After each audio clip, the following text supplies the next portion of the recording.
the auctions? That's a different one. Golden is the same thing. Sports collectibles, music collectibles, trading card collectibles. I love all that stuff. Yeah, that's awesome. I mean, like we insure that kind of stuff. Netflix show, King of Collectibles. That's done. Okay.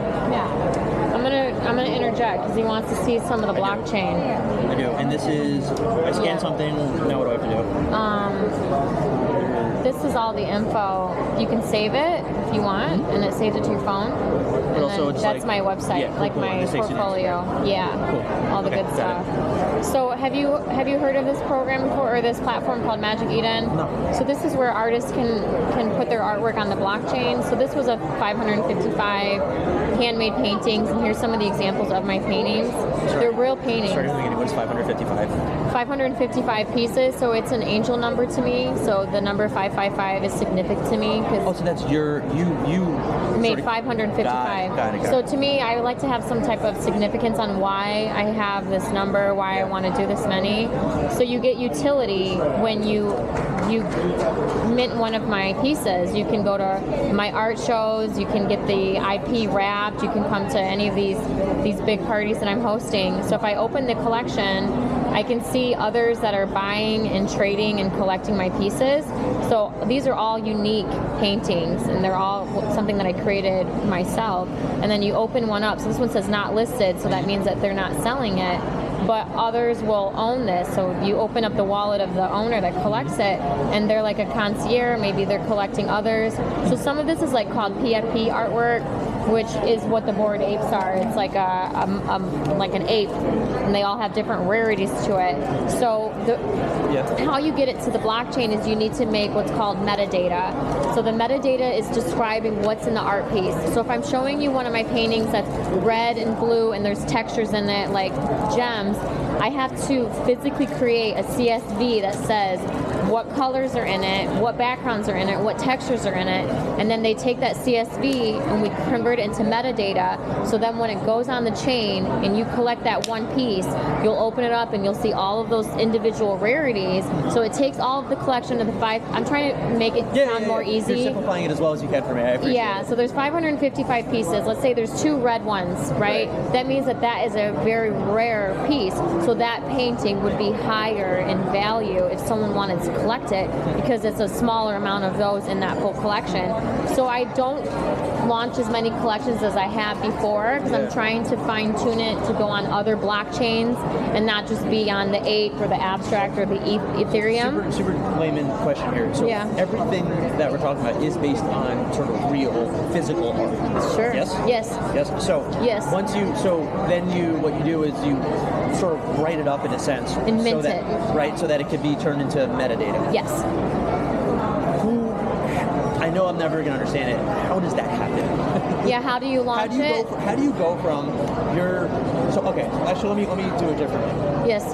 Let's say... You can do it in real time, like your watch right here, for example. Yes. You wanted to... I always do this example. You want to authenticate I really do, actually. You want to authenticate that's a real one. Yeah. So I can open up my launch pad on my phone. You can put an NFC chip in there or a SIM card on the back of it, and I can wave my phone up to your phone and mint it in real time, and I can write all the details.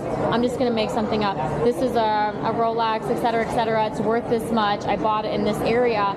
I tap your phone and I tap my launch pad. It opens up a wallet on the blockchain, and you pay the gas fees, and then it authenticates it immediately. Gas fees, slow down. What is that? So gas fees is like the cost of the energy to put it on the blockchain. So everything is produced by energy. So when Nike came out with a big collection with shoes, they put NFC chips in their shoes. So then when you bought from their collection online, you got a pair of the shoes. So then you go up and you scan the shoes to make sure that they're real. So what she was explaining earlier is if I buy your shoes from you, I can take and transfer that token to me, and then you'll know it's legitimate, and it won't be a knockoff that came from wherever it came from. Isn't this the same kind of sort of problem in a sense where there's no central location? Yeah, it's decentralized. It's decentralized, yes. Which is the whole point. But then how do you, if I want to authenticate something, do I have to have access to all of the potential like like blockchain services? Like, how do I? You can just, I'm using just one service that I think is the best for me. It's called Highlight, but other people use other ones. So you find a partner that you trust, and you can either pay a fee. Some of these people will charge you $500 to launch on their pad, or they'll just take a percentage of it, of the total sale. So you just have to do your DYOR, your research. Where are you? I would say that most of the fine artists are on the Ethereum blockchain, because I find that they take just a regular painting, they digitalize it, and then that person's paying almost more or the same as what that physical piece is. Yeah, so how I became who I am in the business is I was one of the first artists when the bull was running in 2021, when NFTs were just booming. I created 65 physical pieces and I sold them, and someone bought one of my pieces for The NFT. the NFT, but I shipped them the physical piece. So I shipped them this massive 5 foot by 5 foot painting, and then OpenSea reached out, NFTYC reached out, we want you to come speak, we want to see how you're doing this. And she's talking about the Bored Apes. The Bored Apes slid in my DMs in LinkedIn and offered me a 6-figure job, saying, hey, we want you to be our social media manager for this thing that's coming. All my friends in Miami are like, you need to go on the police station, that's a scam, you gave your social security cut. I went for it, and then I ended up working for them for 3 years, and it was the fastest ride. Now I'm on the other side because I worked in legal, and when you work in legal, there's a lot of red tape. You can't always do everything that you want when you're a representative of, let's say, there's 10,000 Bored Apes, and there's 20,000 mutant apes. So if one holder owns multiple collections, let's just throw a number out. Let's say there's 4,000 total holders. That's a small holding in the whole world. Right. So that means all the eyes are on you because you own this IP, and we're one of the leaders. So I ended up getting laid off, but it was actually a blessing, because then I started creating my collections and earning differently, and then helping other artists do the same thing. How much did you sell the NFT for? The one that 65,000 Nice. US dollars. It was like unreal. Canadian dollars, US dollars. Got it. It was insane. This is my It was board ape that I amazing. turned pink, and I have a business. So this is her called IP. Bored Baddies. Yeah. where I sell female merchandise for the Bored Ape outlet, because these people are like cult-like. Like I've gotten so many good business deals from it. I'll show you my And, ape like, too. It's like a cult because the apes. That's mine. It's blue because I'm blue. You like that? Yes, I do. And very clever. For Yes. people who don't know your real name, Melissa. What? He's like, I know you're. I know, you got me. But what I don't know, no, okay, but I'm still confused a little. Okay, so what is this?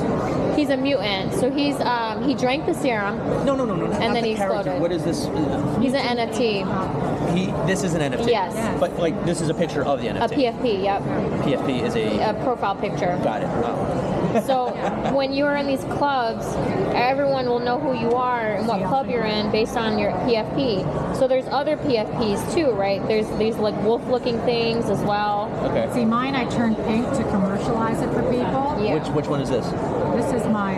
No, I know it's yours, but which one are you part of? Mutant. This is Mutant? Okay. Yeah, it's So I turned it pink. it's a lower value token because Yeah. the Bored Apes are the Like, we're for all blue example, chips, but I made these bags with the apes, and the guys like love it because they're just like. because we have the IP to this, more people are going to draw to what we're doing because we're in an elite club. That's pretty cool. And Yeah, people are like, it's just not, it's the normal world does not know anything what we're talking about, what we're doing. I would buy one of those bags But we're and show it building. with the ape on it. I like that too. It's I got awesome. so many people that I have met Apes. from joining the community, because it's like, honestly, it's kind of complex. They want to support you. And everybody wants to support, and a lot of people have like real businesses. Yeah, They have, sure. like, They have tattoos, they have coffee, they have beer, they have concierge, they have yacht businesses. I mean, It's some of the hardest people that you can get in touch with. Yeah. They're whales. businesses, alcohol businesses. They'll buy these apes for upwards of millions of dollars. Yeah, I have to get involved with this. Because of the Like, rare all the race. things you just mentioned, we insure those. Like Yeah. we insure anything specialty. We insure wine companies, liquor companies. Art, Like if there's all that something, good stuff. there's some here that will spirits, bourbon, wines, you name it. Like that's kind of anyone who has something that's valuable and it needs to be transported. Yeah. Will generally come to us for that type of insurance because what we do, like if you're selling your bags, well you have to get them to your client, physically get them to your client, so you need some type of insurance for what you Make have sure it there, gets and then when it there. actually gets Yeah. there, well you use a service that you want to use to get it there, but you need the insurance in case something happens in transit.